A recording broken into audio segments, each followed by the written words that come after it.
आज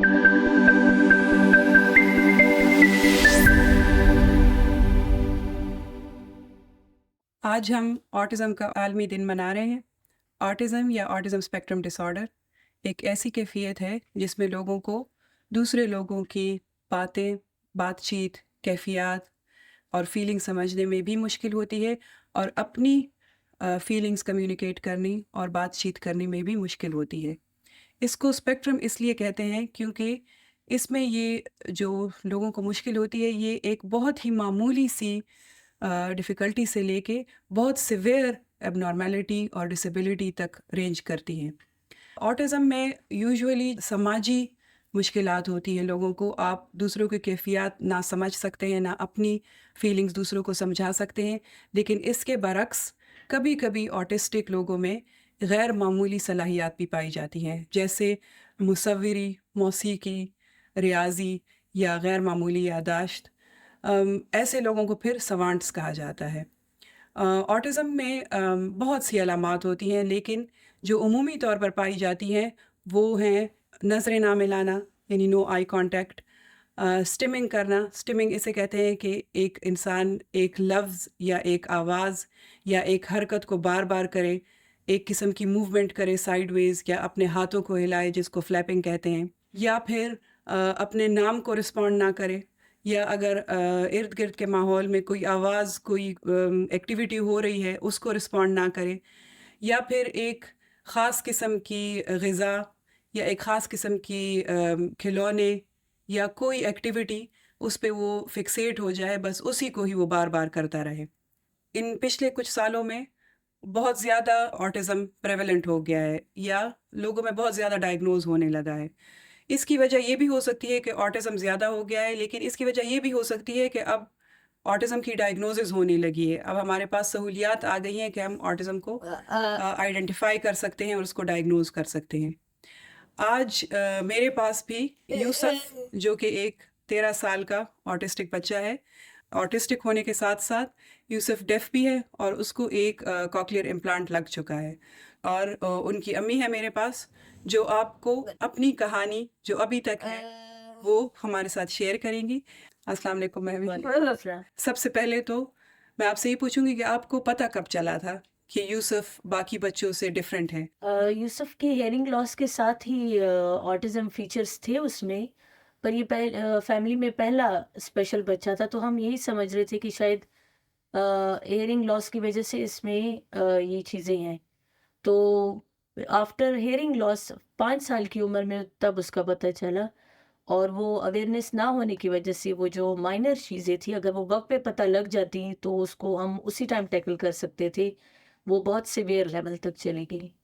मतलब वो जो एक तो उसने वो कॉक्लियर इम्प्लांट हुआ, फिर डिवाइस ऑन हुई, स्पीच थेरेपी जब स्टार्ट हुई, तो वो पेन भी उसमें ऐड हो गया, और रिग्रेशन उसका बहुत हो गया था।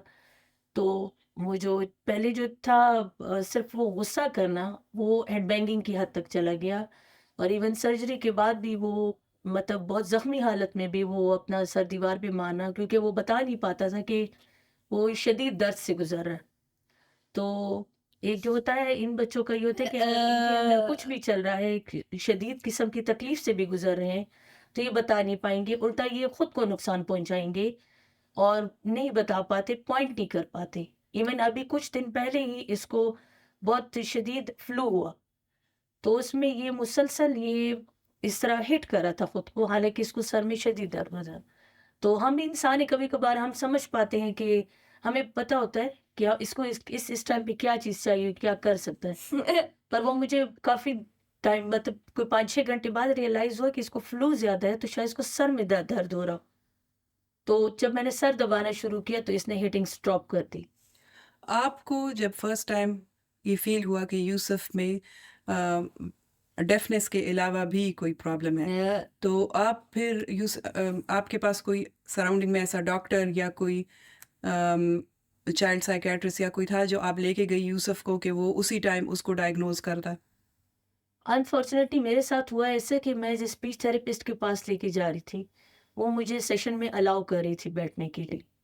और मैंने कुछ उस टाइम इतनी अवेयरनेस नहीं थी, तो मैंने कुछ वीडियोज़ देखी थी कि जहाँ किसी थेरेपी सेंटर में आप बच्चे को छोड़ देते हो और वहाँ उन्होंने बच्चे को मारा था और बच्चे के साथ बहुत शाउटिंग की थी। और तो उस वजह से फिर मैंने अवॉइड किया स्पीच थेरेपी सेंटर ले जाना। फिर मैं उसी स्पीच थेरेपिस्ट के साथ इसको, क्योंकि मुझे सेशन में करना हो पा रही थी और वो पूरा प्रोसेस मुझे बताती थी। मतलब काम के दौरान हम वो टर्न टेकिंग पे काम करते थे। वो कहती थी कि एक बार मैं कराऊँगी, एक बार आप कराओ, एक तो करते-करते उस टाइम से मेरी थोड़ी ट्रेनिंग हुई। पर उस टाइम इतने सेंटर नहीं थे, आज से 7 साल पहले ही। पेशावर में तो बिल्कुल ही नहीं थे, तो इसको हम इस्लामाबाद लेके जाते थे। यूसुफ की फॉर्मल डायग्नोसिस ऑटिज़्म की कब हुई थी फिर? फॉर्मल उन्हें नहीं की थी। साइकियाट्रिस्ट के पास भी लेकर गए, तो साइकियाट्रिस्ट ने बजाय कोई डायग्नोसिस देने के, हालाँकि हमें पता था कि ऑटिज़्म के फीचर्स थे, कुछ खुद इंटरनेट पे भी देख लिया, चीज़ें वही थीं, पर हम साइकियाट्रिस्ट से प्रॉपर डायग्नोसिस, तो उन्होंने बस हमें मेडिसिन दे के ही चलता कर दिया। और वो मेडिसिन ऐसी थी कि वो फिर दिन में भी 8-8 घंटे, 10-10 घंटे सोया रहता और जाग भी जाता, तो या ऐसा बच्चा कि 1 सेकंड के लिए नहीं बैठ रहा और वो बस फिर ऐसे ही बस आपको घूर-घूर के देखता था। First time proper therapy Yusuf की कब स्टार्ट हुई? वो तकरीबन आज से 3 साल पहले ऑटिज़्म जूल में स्टार्ट हुई, प्रॉपर इसका डायग्नोसिस हुआ। यहाँ अवेयरनेस नहीं होती है और हमें नहीं पता था। हम यही समझते थे कि कॉक्लियर इम्प्लांट के बाद इसको स्पीच थेरेपी की ज़रूरत ज़्यादा है। हालाँकि वो थेरेपिस्ट की बात कि बच्चा मेरे पास आएगा, बैठेगा, सुनेगा, तवज्जो देगा तो तभी काम करेगा। तो मैं समझती हूँ कि इतनी जर्नी के बाद ये इतना सारा टाइम गुज़रा है, तो मैं समझती हूँ कि ऑक्यूपेशनल थेरेपी बहुत ज़्यादा, स्पीच थेरेपी सब कुछ होती है, पर जब उसके अंदर की बेचैनी जब सनसनी छूट जाए, वो काम होंगे तो तब वो होगा ना। जब वही चीज़ें उसकी काम नहीं होंगी तो वो स्पीच थेरेपिस्ट को क्या टेंशन देगा? अब उसको स्पीच थेरेपिस्ट की आवाज़ बुरी लग रही है, तेज़ आवाज़ें इनको बुरी लगती हैं। अब जब ओटी में उस पे काम ही नहीं हो रहा, तो वो नहीं करेगा इनके साथ और वो और उसका वो सेंसरी बढ़ता जाएगा। तो आज से 7-8 महीने पहले फिर हमने ये जो गवर्नमेंट ने जो ऑटिज़्म सेंटर सोशल वेलफेयर के अंदर स्टार्ट हुआ, वहाँ से मेरी ओटी थेरेपी बहुत अच्छी किस्म की हुई है। तो 1 साल पहले भी ये यहाँ आ चुका है, फंक्शन लास्ट ऑटिज़्म डे पे। तो इसमें आप डिफरेंस देख रही हैं कि उसकी सिटिंग भी बेहतर हो गई है, अटेंशन भी, और वो कोऑपरेट कर रहा है। खाने की जो चीज़ें नहीं खाता था, वो भी खाने लगा है और बाकायदा मतलब बहुत हद तक रिलैक्स हो गया है। आपने जब पहले इनकी थेरेपी शुरू की ऑटिज़्म ज्यूल में, तो वो तो प्राइवेट सेंटर है। जी, आप इस्लामाबाद इसको लेके जाती थी, जी, इसकी थेरेपीज़, वो भी सारी प्राइवेट थी। जी। तो आपके ऊपर तो फाइनेंशियल बर्डन भी इसका बहुत होगा। जी। फाइनेंशियल बर्डन तो बहुत ज़्यादा, बहुत चीज़ें सैक्रिफाइस करनी पड़ी, पर ये था कि जो करना है हमने ही करना है। क्योंकि हमारा ये था कि पेरेंट्स का पहला कंसर्न यही होता है कि जब तक हम हैं, तो हमारे सामने बच्चे को, या हम पे है तो हम बर्दाश्त करेंगे एक बच्चे की ऐसी चीज़ों को कि अगर वो सो नहीं रहा, तो वो खुद भी नहीं सो रहा, तो वो किसी को नहीं सोने दे रहा।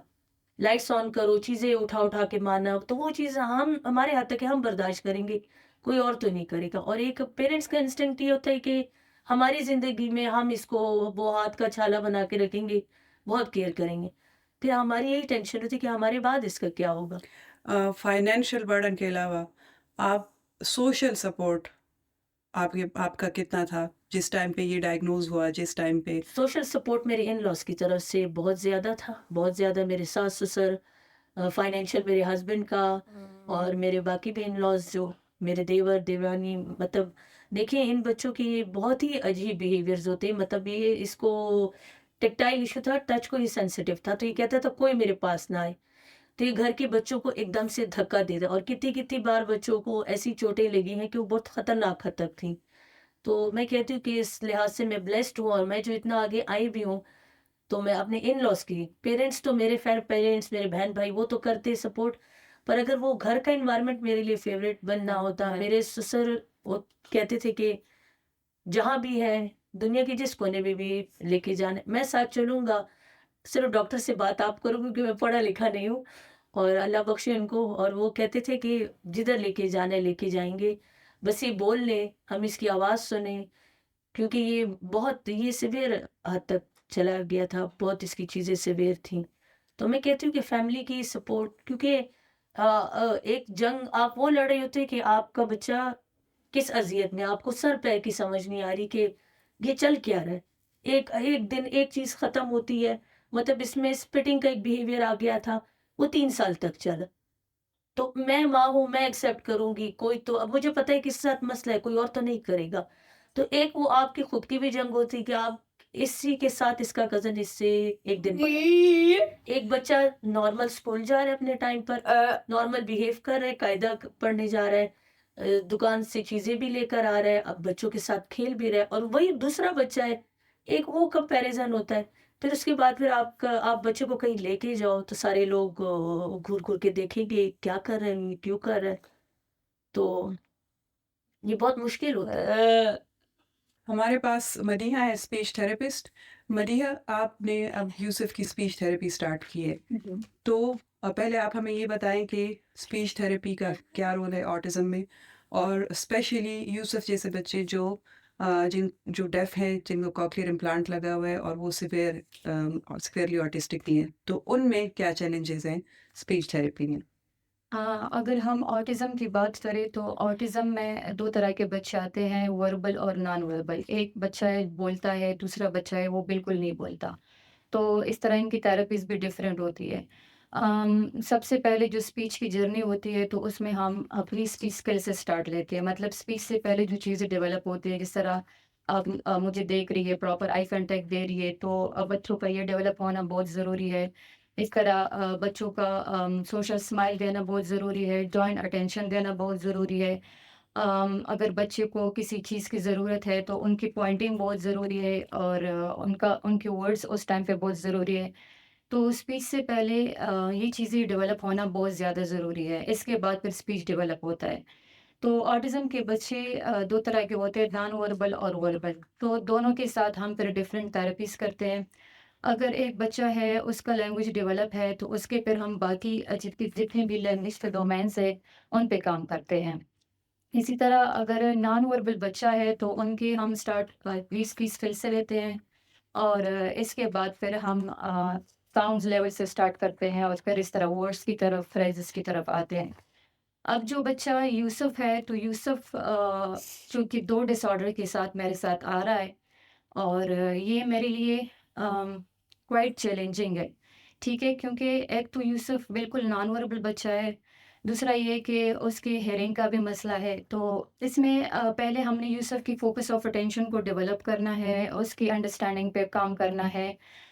यूसुफ की ऑडिटरी ट्रेनिंग पे काम करना है। तो जब यूसुफ मेरे पास आया तो वो यूसुफ की ये अंडरस्टैंडिंग नहीं थी कि मैंने यहाँ से ऑडिटरी ट्रेनिंग से सुन के मैंने फिर साउंड जो है वो प्रोड्यूस करना है। तो कुछ ही सेशंस में यूसुफ का ये अंडरस्टैंडिंग इसकी डेवलप हो गई कि यूसुफ ने यहाँ से सुनना शुरू किया। मतलब यहाँ पे इसने फ़ोकस देना शुरू किया कि मैंने यहाँ से सुन के फिर मैंने साउंड प्रोड्यूस करना है और फिर साउंड को इसने रिकॉग्नाइज़ करना शुरू किया। तो यूसुफ के साथ काम करना मेरे लिए बहुत चैलेंजिंग काम है, क्योंकि यूसुफ की एज भी बहुत ज़्यादा है। दूसरा ये कि यूसुफ ऑटिज़म फीचर्स के साथ है। आपको पता है कि यूसुफ फ़ोकस ऑफ अटेंशन इसका बहुत कम है, तो जब हम थेरेपीज़ में इसका फ़ोकस ऑफ अटेंशन मेंटेन करने की कोशिश करते हैं, तो बहुत मुश्किलों से इसका जो फ़ोकस ऑफ अटेंशन है, वो मेंटेन होता है। तो इस लिहाज से यूसुफ का सेशन मेरे लिए बहुत डिफ़िकल्ट होता है। दूसरा इसकी मदर को मैं गाइड करती रहती हूँ सेशन में, इसको कभी बिठाती हूँ, मतलब जब सेशन में प्रोग्राम्स चेंज होते हैं, तो मैं यूसुफ की मदर को फिर गाइड करती हूँ कि आपने घर में इस तरह करना है। तो इसकी मदर की सपोर्ट की वजह से यूसुफ में काफ़ी इम्प्रूवमेंट आई है। पहले इसको पता नहीं था कि मैंने पॉइंट करके बताना होता है कि ये कौन-सा साउंड है और ये मैंने बोलना भी है। तो पहले इसकी ये अंडरस्टैंडिंग नहीं थी, लेकिन अब सेशंस लेने के बाद इसकी ये अंडरस्टैंडिंग डेवलप हो गई है। महविश, यूसुफ को पेंटिंग का शौक है और वो बहुत अच्छी पेंटिंग्स करता है। वो बहुत कॉम्पिटिशन्स भी जीत चुका है और बहुत इसको विदाउट कॉम्पिटिशन्स भी प्राइजेस मिल चुके हैं। ये शौक इसका फर्स्ट टाइम आपको कब पता चला था, और इसके लिए अब आप क्या कर रही हैं और फ्यूचर में आप क्या देख रही हैं इसकी पेंटिंग्स के लिए? यूसुफ का ये था कि वो भी आप कह लें कि एक स्ट्रेटजी होती थी कि हम कहीं बाहर जाते हैं, रेस्टोरेंट वगैरह कहीं जाते थे, ये बैठता नहीं था। तो ये क्या करता था कि इसने कहीं से छोटा था 1 ऐसे 2 इयर्स की एज में, पेन कहीं से मिला और इसने लाइन्स खींचनी शुरू की। तो वो एक क्लू मिला कि चलो इस पे तो बैठ गया ना, बिल्कुल ही नहीं बैठता था। जब हम कहीं जाते थे तो वो पेन लेके और वहाँ से इसने शुरू किया 2 साल की एज से कि लाइन्स वगैरह ये करते-करते फिर थोड़ा और जब बड़ा होने लगा, तो वो लाइन्स जो थी वो कुछ पैटर्न्स बनने शुरू हुए और फिर उसके बाद 3 साल पहले से जब इसकी जब प्रॉपर थेरेपी स्टार्ट हुई और उससे भी पहले, तो इसने जो चीज़ अट्रैक्ट करती जैसे इसको ये काइट फ्लाइंग ये बड़ी पसंद आई, तो इसने इसमें भी बनाई हुई कि इसका भाई काइट उड़ा रहा है, इसके कज़िन्स सब खुश हैं, खड़े हैं। पर उस टाइम जो था इसका प्रॉपर थेरेपी स्टार्ट नहीं हुई थी, तो जो अगर आप देखिए इसकी ड्राइंग्स में तो ये अपनी की वो जो एक बेचैनी है ना, खुद उदास बना हुआ है और बाकी सब मुस्कुरा रहे हैं। ये चीज़ भी अभी मैंने रियलाइज़ की कि अब जब इसकी थेरेपीज़ और बहुत इसमें इम्प्रूवमेंट आ गई है, तो अब ये खुद को हैप्पी फेस बनाता है। तो उसके बाद फिर मैंने मुझे एक वो क्लू मिल गया कि इसी पे बैठ रहा है, फिर मैंने उसी पे काम करना शुरू किया। क्योंकि ऑटिस्टिक बच्चे को ये अपना अगर ये मुसलसल फिर के इसको तकलीफ़ अगर इसको कोई पेन भी हो रहा है ना, तो ये और ज़्यादा फिरेगा और ज़्यादा ये रेस्टलेस होगा। तो वो फिर मैं इसके लिए पेंटिंग की चीज़ें लाती थी, मैं डिफ़रेंट डिफ़रेंट मीडियम ट्राई करती थी, मतलब कभी स्केच बुक ले आए, मैं खुद एक आर्ट पर्सन तो हूँ नहीं, पर जो मुझे मैं इसको खुद शॉप में ले जाती हूँ, जिस चीज़ की तरफ पॉइंट करता वो उठा के ले आती। तो कभी-कभार ऐसा भी होता कि अगर इसको अच्छा लग रहा है तो ये एट अ टाइम 5-5 6-6 कैनवस भी पेंट कर देता था। तो एक उससे मेरे 2 काम हो गए कि ये भी खुश था उसमें। मैं कहती थी कि किसी चीज़ में खुश रहे क्योंकि बाकी बच्चे होते हैं वो बाप को बताते हैं खिलौने लेने हैं, खाने की चीज़ मुझे लेके दो, मुझे कुछ और पसंद है, ये कुछ नहीं कहता। वो या एज़ अ पेरेंट ये होता था कि इस चीज़ में तो इंटरेस्ट शो कर है, तो उधर से लेना शुरू की।